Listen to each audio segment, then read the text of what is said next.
Europe's 2023 Ryder Cup win is pretty fresh in our memories, and the team is up for the Laureus Award next month. Vice captain Nicolas Colsaerts is playing the Hero Indian Open this week, and I've managed to catch hold of him. Nicolas, thank you for your time. You've joined us from your hotel room. Back again at the Hero Indian Open after 5 years. Are you happy with where your game is at the moment? Yeah, I'm actually pretty happy. I don't really get to play a full schedule anymore. But yeah, I'm actually pretty happy. I'm in a place where I can concentrate only on my game this year, and yeah, I would like the results to be a little bit better, but the state of my game is actually quite good. You know, I did say just a short while back that you and your team are up for the Laureus Award next month.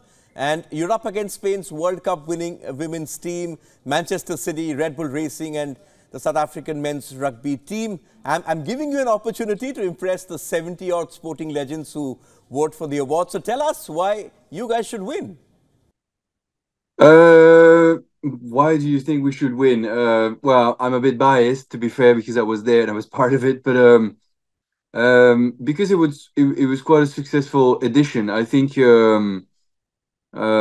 the way that the crowds were entertained as well could be a big part. And it was a convincing win, and it was quite entertaining.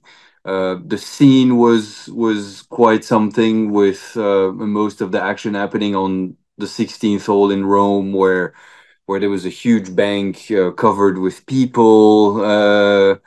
Yeah, I just hope it's going to be enough, and that we're going to get to win the award. Since we are talking about the Ryder Cup, let's talk more about the Ryder Cup, Nicolas. I was very fascinated by the entire process leading up to Rome, because let's face it, after what happened at Whistling Straits, no one gave you a host of a chance after that hammering. Then Luke Donald became captain midway after Henrik Stenson joined Liv.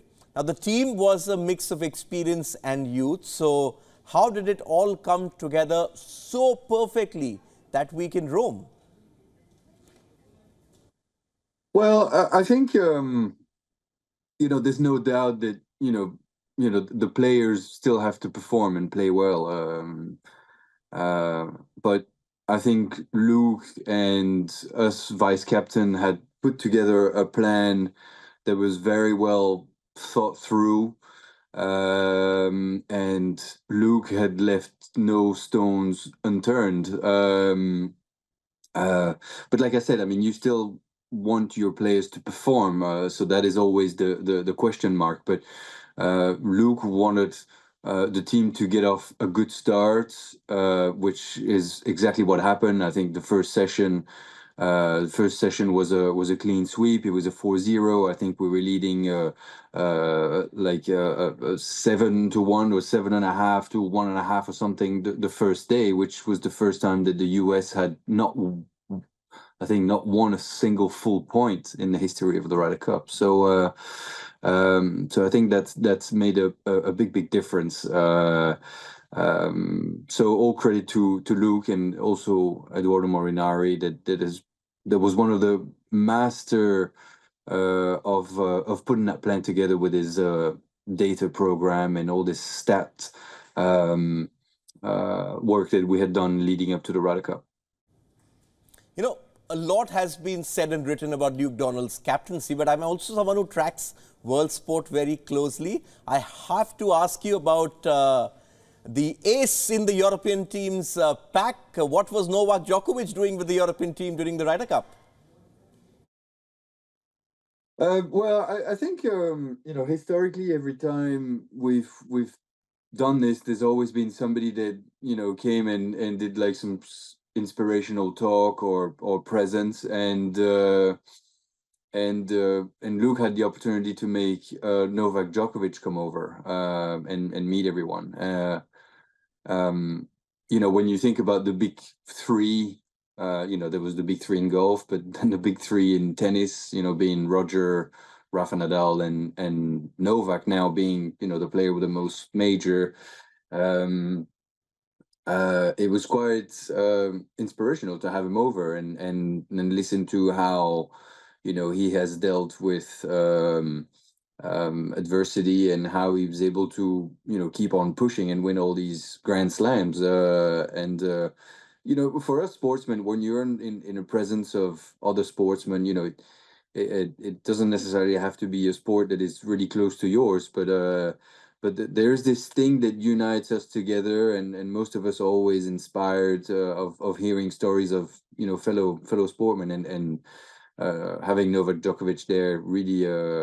And he played the game. He was really nice, and he joked around with everyone. But when he was talking about his tennis, you could see that he was on a mission, and it's exactly what we were there as well for. We were all on a mission to win this Ryder Cup back. So that's one more big call that Luke Donald got right. Now he's been appointed captain again. It's very rare to have repeat captains in Ryder Cup. And I think you have to go back to the early 90s to have someone repeating for Team Europe. So I got to ask you this question.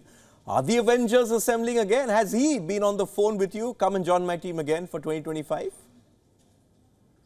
Well, I would love to do it again. Luke hasn't really made his decision yet. He's only appointed Eduardo being a member of his team because the work that he had done with the stats had worked wonders last time. Yeah, I'd love to do it again. Having Luke doing a second stint is basically just down to his success with the result and the relationship that he's been able to build with all these players. So I think he's definitely fitted for the job. He really did a wonderful job last time, and I think it's no surprises to see him do the second year. You just hope that the result will come with it again. Yes, he made some big calls, but he needs to make an even bigger one ahead of the next Ryder Cup because Jon Rahm and Tyrrell Hatton have joined Liv Golf. Now, Rory McIlroy has called for the rules to be rewritten to ensure that Jon Rahm is on the European team. Now, as someone who's won the Ryder Cup as a player and also as a vice captain, how do you feel about that? Should Jon Rahm be on that team? Well, I'm not in a position to really, I don't want to, talk on behalf of the captain in any way. But I do believe that, Luke would like to go to Bethpage with the best team possible. But yeah, of course, having Tyrrell and Jon Rahm joining Liv has definitely thrown a little bit of a twist into how this team can be selected. But yeah, listen, you want to go to Bethpage next year with the best team possible and have the best available players to you, whatever it's players that only play in Europe, PGA Tour or Liv. That's, you basically are at the mercy of what the rules are. But I can guarantee you that Luke would try everything to have the best 12 available players to him. As I said, I wanted your view on this, and I don't want you to put Luke Donald on the spot. This is a pretty fluid situation at the moment. But I'm going to ask you a direct question as I wrap this up. Should the Ryder Cup be above politics? Every top sport at one stage does become politics when you get to the top of the tree. But yeah, like you said, the Ryder Cup is, from a player's point of view, the Ryder Cup is the biggest thing that you can be involved with. The majors are incredible, don't get me wrong, but the emotions that you feel when you play in a Ryder Cup are multiplied by X because you don't play on your own, you play with another 11 teammates, you represent your country or your continent in this case. So yeah, my only hope is that the beauty of this competition will never be, or the identity of this competition will never be changed because of the politics. But time will tell where this is going to go.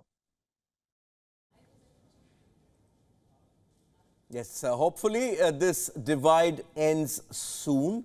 Nicolas, thank you for taking the time out. You have a fairly early start at 8 a.m. tomorrow morning, and hopefully you finish up before it gets too hot. Have a good next 4-5 days in India, and hopefully you do well.